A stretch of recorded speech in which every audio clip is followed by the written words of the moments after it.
Touché. How President violently pulled his French counterpart towards him after that power play during first meeting. French President Emmanuel Macron beat Donald Trump at his own game last week, by squeezing the life out of his American counterpart's hand in their first meeting. And it looks like the handshake left Trump marked in more ways than one. When the two met again later in the day, Trump looked like he was out for revenge.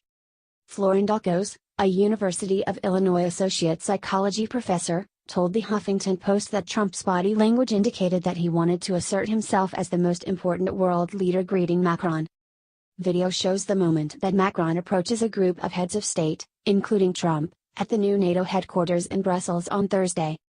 As Macron approaches, Trump offers his hand out to King Philippe of Belgium, who is walking to his right. The king shakes his hand but looks confused since no one else is greeting. "That's a signal Trump was sending, this is where you should come first because I'm the alpha here," Dolcos said.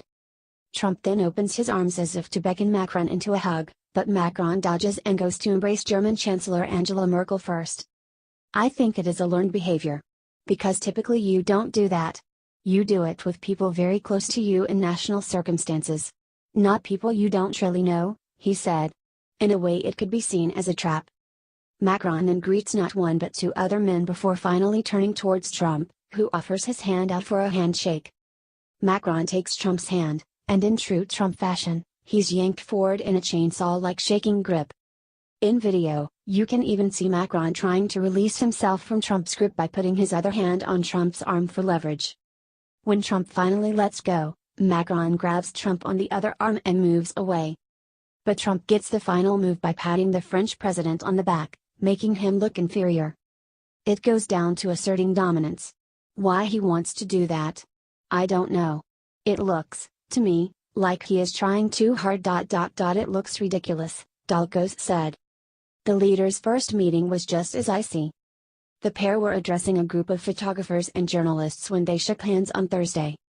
Trump, still in the midst of his first overseas tour, congratulated Macron on his recent election victory. "It is my great honor to be with the newly elected president of France, who ran an incredible campaign and had a tremendous victory," he said. "All over the world they're talking about it. We have a lot to discuss," Trump added, "including terrorism and other things. Congratulations. Great job," he said, extending his hand out to take Macron's. After several seconds, neither president had let go. They stared one another squarely in the eye, nodding politely as their knuckles grew paler before President Trump withdrew. It was the first time the pair had met in person. Macron later admitted that he knew the greeting was a power play. On Sunday, newly elected Macron said the forcefulness was no mistake.